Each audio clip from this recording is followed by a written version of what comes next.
गजा, जहां 2 साल से युद्ध चल रहा है, हजारों लोग जहां मारे गए, लोग भूख से मर रहे हैं, वहां भी गिद्ध मंडरा रहे हैं, अपनी जेब भरने में लगे हैं। गजा के लोगों को दूसरे देशों में भेजने का सपना बेचा जा रहा है और इसकी एवज में ऐंठे जा रहे हैं उनसे पैसे। लोग इस ट्रैप में, इस जाल में फंस रहे हैं, बर्बाद हो रहे हैं। पूरी कारस्तानियों का पर्दाफाश आज करेंगे। युद्धग्रस्त क्षेत्र में लोग कबूतरबाजी के शिकार हो रहे हैं। एक देश से वो निकल चुके हैं, दूसरा देश उन्हें अपने यहाँ ले नहीं रहा क्योंकि दस्तावेज, डॉक्यूमेंट्स पूरे नहीं हैं। तो वो लोग बीच में अटके हैं। कौन हैं ये लोग? कहाँ से आ रहे थे? कहाँ जा रहे थे? क्या जंग की आड़ में कोई बड़ी साजिश चल रही है? पूरी बात आज बताएंगे। नमस्कार, अपन है कुलदीप और आप देख रहे हैं ललन टॉप का अंतर्राष्ट्रीय प्रसंगों से जुड़ा रोजाना का कार्यक्रम दुनियादारी। Brought to you by Sensodyne K। अभी लेके आए सेंसोडेंट के टूथ का करंट गॉन तो लाइफ का करंट ऑन। 13 नवंबर 2025 को 153 लोगों को लिए एक चार्टर्ड प्लेन साउथ अफ्रीका की राजधानी जोहानिसबर्ग के पास एक एयरपोर्ट पर उतरा। प्लेन रोमानिया की फ्लाई लिली नाम की कंपनी का था। एयरपोर्ट के अधिकारियों को इस फ्लाइट या इसके बारे में मौजूद लोगों के बारे में जानकारी नहीं थी। खास बात यह कि प्लेन में सभी पैसेंजर्स एक ही जगह से आए थे और ये जगह थी गजा। सभी 153 लोग फिलिस्तीनी थे।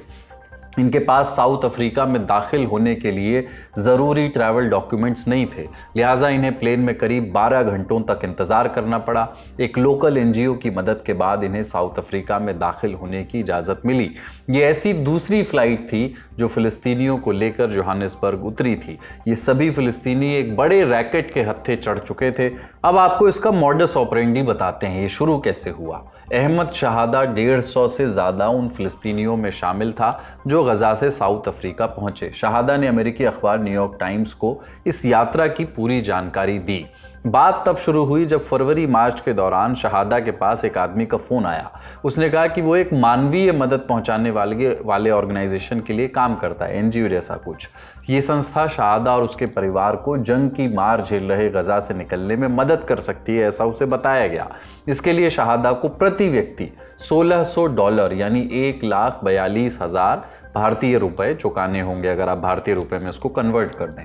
ये पैसे शहादा को एक क्रिप्टो अकाउंट में ट्रांसफ़र करने होंगे। व्यक्ति ने शहादा से पैसे तुरंत भेजने को कहा। डील मानने पर संस्था ने 1 महीने के लिए रहने की व्यवस्था करने का भी वादा किया। शुरुआत में शहादा को लगा कि ये कोई स्कैम है, उसने इस डील से मना कर दिया। कुछ दिन बाद उसे पता चला कि उसका एक दोस्त भी इसी तरह गजा से निकलने में कामयाब रहा, लिहाजा उन्होंने डील एक्सेप्ट करने का फैसला किया। मार्च में एक दोस्त ने उन्हें व्हाट्सएप पर अल मज़्द नाम की एक वेबसाइट का लिंक भेजा। उन्होंने वहां फॉर्म भर दिया। अप्रैल में संस्था का एक फ़ोन आया। कई महीने बाद जब उन्होंने सच में बाहर जाने का फैसला किया तो इसके लिए $6,400 यानी 5,67,000 रुपये चुकाए।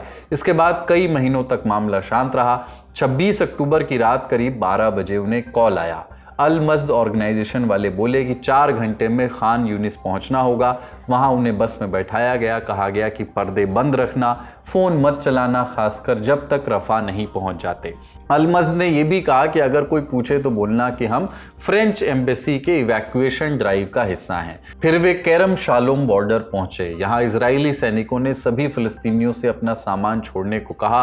कई सिक्योरिटी चेक के बाद उन्हें दूसरी बसों में बैठाकर रामोन एयरपोर्ट ले जाया गया। इस पूरे ऑपरेशन के दौरान किसी भी फ़िलिस्तीनी को ये नहीं पता था कि उन्हें कहाँ ले जाया जा रहा है। चार्टर्ड प्लेन रोमानिया की कंपनी का था।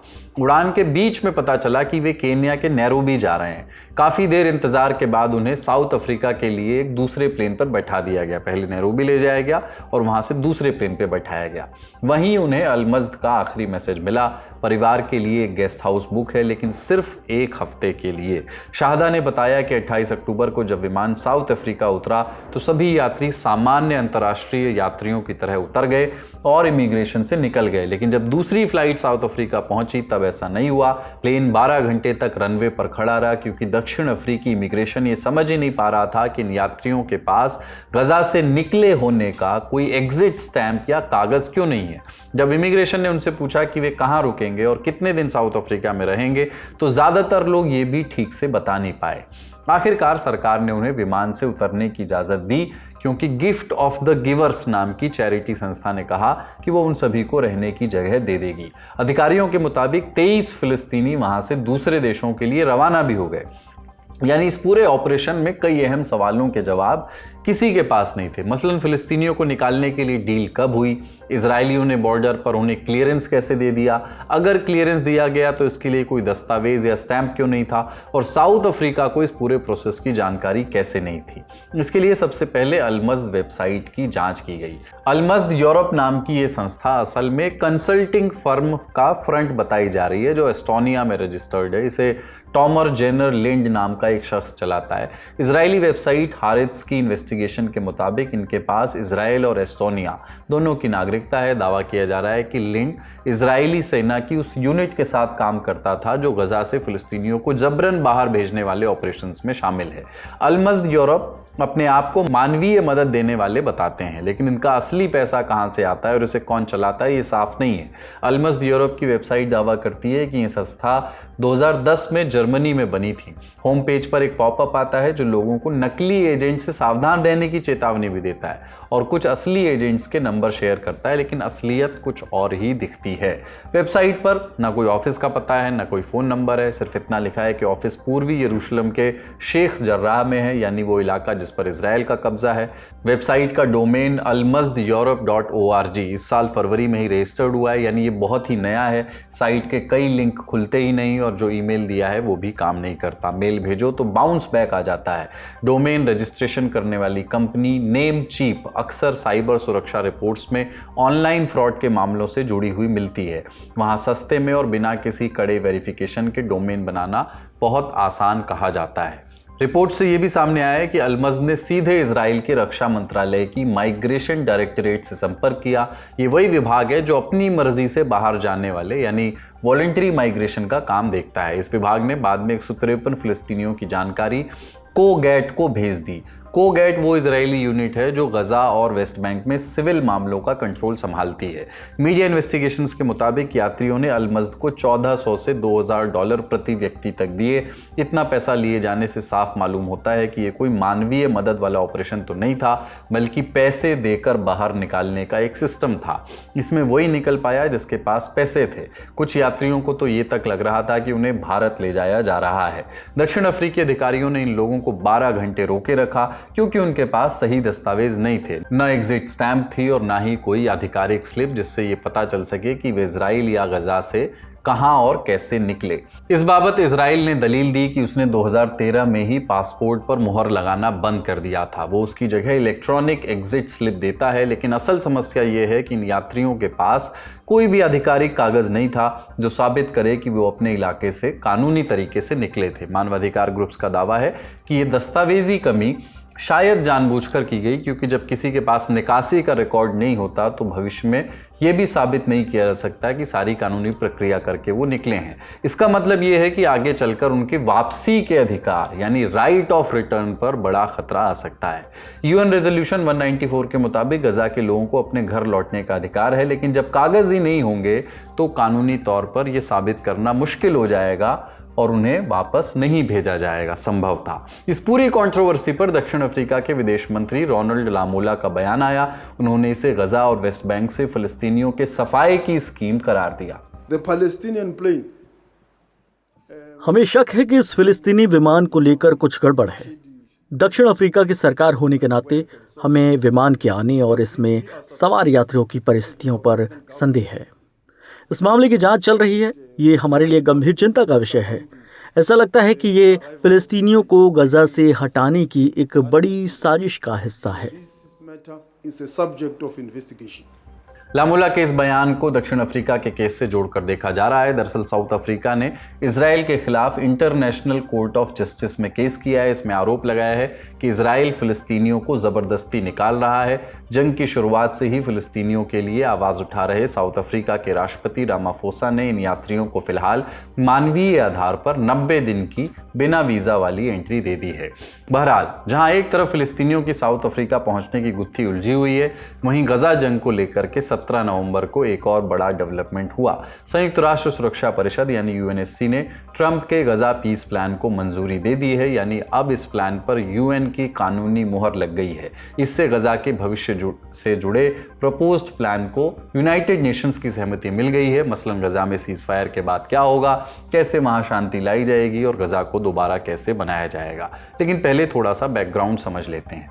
29 सितंबर को अमेरिकी राष्ट्रपति डोनाल्ड ट्रंप ने व्हाइट हाउस में नेतन्याहू के साथ एक मीटिंग की थी। इसमें गजा जंग रोकने के लिए एक प्लान का खाका तैयार किया गया था। कई मीटिंग्स और डिस्कशंस के बाद हमास इस प्लान के पहले फेज के लिए तैयार हो गया, राजी हो गया। इसके बाद से ही जंग रुकी हुई है और बंधकों की अदला बदली हो चुकी है। गजा पीस प्लान को हम पहले ही डिटेल में आपको बता चुके हैं। आप जानना चाहें तो दुनियादारी का 30 सितंबर का एपिसोड देख सकते हैं, उसका लिंक भी आपको डिस्क्रिप्शन बॉक्स में दे रहे हैं। अब लौटते हैं आज की खबर पर। यूएनएससी में पीस प्लान पास होने को अमेरिका के लिए भी बड़ी जीत माना जा रहा है। ऐसा इसलिए क्योंकि 2 साल से अमेरिका को इजराइल का समर्थन करने की वजह से यूनाइटेड नेशंस में आलोचना झेलनी पड़ रही थी। ऐसे में पहली बार किसी अमेरिकी प्लान को इतनी बड़ी मंजूरी मिली है। इस प्लान में कहा गया है कि गजा में एक इंटरनेशनल फोर्स भेजी जाएगी जो वहां से हथियार हटाएगी, सुरक्षा संभालेगी और कुछ समय के लिए गजा को चलाएगी भी। इसके अलावा एक बोर्ड ऑफ पीस बनाया जाएगा जो पूरी प्रक्रिया को देखेगा, लेकिन इसमें कौन कौन होगा ये अभी स्पष्ट नहीं किया गया है। यूएनएससी वोटिंग में 15 में से 13 देशों ने इसका समर्थन किया। प्लान का किसी ने विरोध नहीं किया। रूस और चीन ने वीटो भी नहीं किया, हालांकि उन्होंने इस पर वोटिंग से दूरी बनाए रखी। वोटिंग के बाद अमेरिका के यूएन राजदूत माइक वॉल्ट्स ने कहा कि गजा अभी नरक जैसा बना हुआ है, ये प्रस्ताव वहां के लोगों के लिए लाइफलाइन है। ट्रंप ने भी प्लान का पास होना ऐतिहासिक बताया। वे खुद बोर्ड ऑफ पीस को चलाएंगे, साथ ही दुनिया के बड़े नेताओं को भी इसमें शामिल करेंगे। गजा के लिए एक बोर्ड ऑफ पीस बनेगा। इसमें मैं और बाकी दूसरे अहम देशों के नेता शामिल होंगे। ये काफी महत्वपूर्ण होगा। इसे अभी भी यूएन से मंजूरी मिली है। ये बहुत बड़ी बात है। मुझे लगता है कि ये सबसे अहम कामों में से एक है जो यूएन करेगा। लेकिन समस्या यह है कि आगे का रास्ता उलझा हुआ है। अब ये तय करना होगा कि बोर्ड ऑफ पीस में कौन कौन होगा। इंटरनेशनल स्टेबलाइजेशन फोर्स आईएसएफ किसके निर्देश पर काम करेगी और सबसे मुश्किल हमास से कैसे निपटा जाएगा। प्रस्ताव कहता है कि आईएसएफ को हमास का हथियार ढांचा तोड़ना होगा और उनके हथियार जमा करवाने होंगे, लेकिन हमास ने पहले ही कह दिया है कि वो हथियार नहीं डालेगा। दूसरी तरफ अरब देशों की अपनी मुश्किल है। ट्रंप ने मिस्र, इंडोनेशिया, तुर्की और यूएई जैसे देशों से आईएसएफ में फोर्स भेजने की अपील की, लेकिन इन देशों को डर है कि अगर उनकी सेना हमास के लड़ाकों से भिड़ी तो उनके अपने देशों में लोग भड़क सकते हैं। उन्हें यह भी डर है कि उन्हें गजा पर कब्जा करने वालों के तौर पर न देखा जाए। इसके लिए वे यूएन से इस प्लान पर मंजूरी चाहते थे।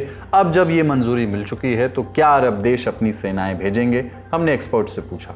क्लॉज में बहुत सारी प्रॉब्लम्स हैं इस अकॉर्ड में, पर ये इसलिए अडॉप्ट हुआ है क्योंकि कोई भी साइड वापस जंग नहीं देखना चाहती। फलस्तीनी भी बहुत ज्यादा थक चुके हैं और इजरायली भी थके हुए हैं। अमेरिकन चाहता है कि पीस हो जाए। चीन और रशिया जो थे वो इसकी मुखालफत कर रहे थे, पर उन्होंने देखा कि इस्लामी मुल्क बहुत सारे जो हैं वो अमेरिका की तरफ आ गए हैं। अमेरिका से मतलब रजामंदी में है, जैसे तुर्की है, इंडोनेशिया है, इजिप्ट है। तो इसलिए वो भी मान गए, क्योंकि वो भी ये नहीं चाहते कि उनसे उनके ताल्लुकात खराब हों रूस और चीन के।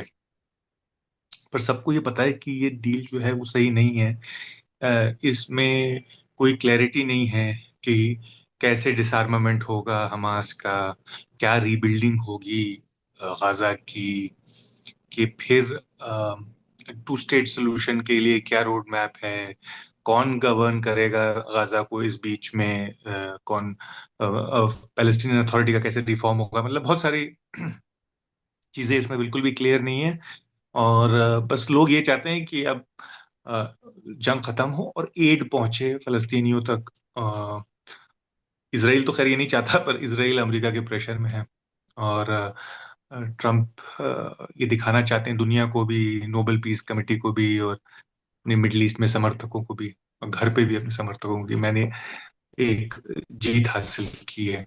क्योंकि अब तक ट्रंप को कोई ऐसी बड़ी जीत नहीं मिली है। तो ये उनके लिए एक बड़ी जीत है। प्लान में फिलिस्तीन के भविष्य का भी थोड़ा सा जिक्र है। अरब देशों के दबाव के बाद ये लाइन जोड़ी गई कि अगर फिलिस्तीनी अथॉरिटी में सुधार हुए और गजा का पुनर्निर्माण ठीक तरीके से चला तो भविष्य में फिलिस्तीन को राज्य बनने का रास्ता मिल सकता है। लेकिन इसमें इतनी शर्तें हैं और रास्ता इतना लंबा है और अनिश्चित भी है।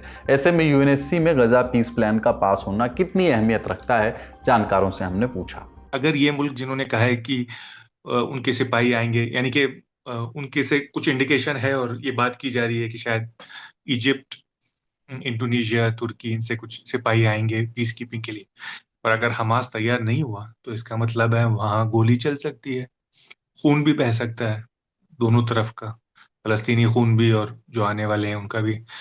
तो ये पूरा मामला फिर से विस्फोट की तरह फट सकता है। तो अभी कुछ क्लैरिटी है नहीं, इसलिए मुझे लग रहा है कि वो लोग भी तैयार इतनी आसानी से होंगे नहीं, ये जो बाकी मुल्क हैं, अपने सिपाही भेजने के लिए। कुछ और इसमें अब डील में काम होना बाकी है, और ये कि हमास बिल्कुल अपने हथियार सारे डाल देगा और चला जाएगा गाजा से, मुश्किल लग रहा है। लोग कह तो रहे हैं कि अब उनके लिए पाथ ओपन है, यानी रास्ता खुला है, पर मुझे लग रहा कि इतनी आसानी से वो मानेंगे, क्योंकि उनके लिए भी खतरा है और उनके सिपाहियों के लिए भी खतरा है, और पब्लिक ओपिनियन उनके मुल्कों में, यानी कि तुर्की के अंदर, इंडोनेशिया के अंदर, इजिप्ट के अंदर और फलस्तीन के अंदर भी उनके खिलाफ जा सकता है। तो वो इस बात को भी पॉलिटिकली भी एक्सेप्ट करेंगे कि नहीं, कुछ क्लियर नहीं है। और इजराइल तो आसानी से मानता नहीं है कोई भी चीज, तो देखना होगा आगे क्या होता है। बड़ी खबर यहीं तक, अब सुर्खियों की बारी। पहली सुर्खी, यूक्रेन को अब फ्रांस से 100 रफाल F4 लड़ाकू विमान और ताकतवर एयर डिफेंस सिस्टम मिलेंगे। ये हथियार भविष्य में यूक्रेन को रूसी हमलों से बचने में मदद करेंगे। यूक्रेन के राष्ट्रपति जेलेंस्की ने इस फैसले को, इस समझौते को ऐतिहासिक बताया। उन्होंने पेरिस के पास एक एयरबेस पर फ्रांस के राष्ट्रपति मैक्रों के साथ ये समझौता किया। ये रफाल विमान यूक्रेन को 2035 तक मिल जाएंगे। दोनों देश इस साल से साथ मिलकर ड्रोन बनाना भी शुरू कर देंगे। रफाल के अलावा यूक्रेन को फ्रांस से ताकतवर रडार, 8 एयर डिफेंस सिस्टम और कई नए हथियार भी मिलेंगे। सबसे बड़ा सवाल है कि इन सब के लिए फ्रांस को भुगतान कौन करेगा। फ्रांस अपने बजट से कुछ हिस्सा देगा, बाकी के लिए यूरोपियन यूनियन का कर्ज वाला सिस्टम इस्तेमाल हो सकता है। ब्रसल्स में कई लोग मानते हैं कि यूरोपियन यूनियन का पैसा धीरे धीरे कम हो रहा है। ईयू ने यूक्रेन की अर्थव्यवस्था को 2 साल तक मदद करने का वादा किया है, लेकिन ईयू की ओर से फ्रीज किए गए रूस के 140 अरब यूरो के इस्तेमाल पर अब तक कोई सहमति नहीं है। ऐसा इसलिए क्योंकि कुछ देशों को डर है कि बाद में उन्हें रूस को पैसा लौटाना पड़ सकता है। एक और बात, यूक्रेन को रफाल का जो वेरिएंट मिल रहा है वो भारत के पास मौजूद रफाल फाइटर जेट से भी एडवांस्ड है। भारत भी फ्रांस से जल्द ही रफाल के F4 वेरिएंट खरीदने पर बात कर रहा है। अगली खबर, अमेरिका के राष्ट्रपति डोनाल्ड ट्रंप ने सऊदी अरब को देश का सबसे advanced F-35 stealth fighter jet बेचने की मंजूरी दे दी है। इससे मिडिल ईस्ट में अमेरिका के दोस्त इजराइल की सैन्य बढ़त को चुनौती मिलेगी। अमेरिका अब तक F-35 अपने क्लोज अलाइज को ही देता रहा है, लेकिन क्राउन प्रिंस मोहम्मद बिन सलमान की 18 साल बाद होने वाली अमेरिका यात्रा से पहले ट्रंप ने यह बड़ा ऐलान कर दिया है। उन्होंने कहा कि सऊदी हमारा साथी है। क्राउन प्रिंस 18 नवंबर को अमेरिका पहुंचे। डोनाल्ड ट्रंप से उनकी मीटिंग भी हुई। मोहम्मद बिन सलमान का ये दौरा सिक्योरिटी, आर्टिफिशियल इंटेलिजेंस और सिविलियन न्यूक्लियर प्रोग्राम पर प्रोग्रेस के लिए अहम माना जा रहा है। 2019 में ईरान की ओर से सऊदी तेल ठिकानों पर हमलों और हालिया रीजनल टेंशन के बाद रियाद अमेरिका से सुरक्षा सहयोग बढ़ाना चाहता है। F-35 डील इसी का एक हिस्सा है। इस डील की एक और खास बात रही, न्यूयॉर्क टाइम्स की बीते दिनों एक रिपोर्ट आई थी। इसमें दावा किया गया था कि अगर अमेरिका किसी भी देश के साथ F-35 की डील करता है तो इस फाइटर जेट की कुछ सेंसिटिव इंफॉर्मेशन किसी न किसी रास्ते से चीन तक पहुंच सकती है। इन आशंकाओं के बावजूद अमेरिका ने सऊदी अरब से ये डील नक्की कर दी है। गूगल की पेरेंट कंपनी अल्फाबेट के CEO सुंदर पिचाई ने एक और बड़ा दावा किया है। बीबीसी को दिए इंटरव्यू में उन्होंने कहा कि अगर AI की तरफ लोगों की निर्भरता ज़्यादा बढ़ गई तो ये समझ लीजिए कि ये एक बबल है, एक दिन ये बबल फूटेगा, और अगर बबल फूटा तो इससे कोई नहीं बचेगा, गूगल भी नहीं। अभी AI में हर कंपनी बिना सोचे समझे पैसा लगा रही है, जैसा कि पहले इंटरनेट बूम के टाइम पे हुआ था। ये भी ध्यान रखना चाहिए कि AI को चलाने में भी कम संसाधन नहीं लगते। हालांकि पिचाई ने यह भी दावा किया कि गूगल का पूरा सिस्टम चिप्स से लेकर YouTube जैसे प्लेटफॉर्म तक उसे बाकी कंपनियों से ज़्यादा मजबूत बनाते हैं। चलते चलते एक सूचना, वापस आ रहा है ललन टॉप का सालाना जलसा ललन टॉप अड्डा। तारीख 21, 22, 23 नवंबर। जगह दिल्ली का मेजर ध्यानचंद स्टेडियम। सुनील शेट्टी, कुमार विश्वास, पीयूष मिश्रा, सपना चौधरी, मनु भाकर, सोना महापात्रा और भी बहुत सारे बड़े नाम यहाँ होंगे। साधु बैंड का परफॉर्मेंस होगा, स्टैंड अप कॉमेडियन भी वहाँ होंगे और साथ में होगी पूरी Lalan top family. Free pass लेने के लिए आपको खेलना है एक छोटा सा 3 सवालों का क्विज का लिंक है डिस्क्रिप्शन में। सही जवाब देने वालों को व्हाट्सएप पर मिल जाएगा टिकट रूपी QR कोड। आइए वहीं मुलाकात होगी। आज का दुनियादारी यहीं तक। नमस्कार। सुनिए, पास आइए। देखिए, 2 तरीके हैं, या तो कहें हम अपनी बात ढेर सारी राइमिंग के साथ, पर पहले म्यूजिक बंद कर दीजिए। दूसरा तरीका, 3 तारीख याद रखनी है, 21, 22 और 23 नवंबर 2025 और जगह major Dhyan Chand national stadium Delhi. यहाँ हर साल की तरह फिर जमेगा ललन टॉप अड्डा। और कौन आएगा? बड़े बड़े लोग, लेखक, गीतकार, शिक्षक, खिलाड़ी, मुंबई से नायक नायिका, गायक गायिका, हेल्थ के expert, comedian, cricketer, rapper, youtuber, reel वाले स्टार और वायरल कलाकार। फिर से राइमिंग शुरू हो गई। आप बस इस बात पर फोकस करो कि एक से बढ़ के एक टैलेंटेड लोग जुटने वाले हैं। आप आ सकते हैं, मिल सकते हैं उनसे, सवाल पूछ सकते हैं, ललन टॉप क्विज खेल सकते हैं, इनाम जीत सकते हैं। अब लगा दो म्यूजिक यार। तो आ जाइए ललन टॉप अड्डे में, आज ही बुक करिए अपना टिकट। 999 की बजाय 799 में डिस्काउंट कोड लगाइए LT200। बुकिंग के लिए डिस्क्रिप्शन में दिए लिंक पर क्लिक करिए या फिर विजिट करिए thelalantop.com और बैनर पर क्लिक करिए। फिर क्या है, मिलते हैं ललन टॉप अड्डे में, क्योंकि जिंदगी में मौज कायम रहनी चाहिए।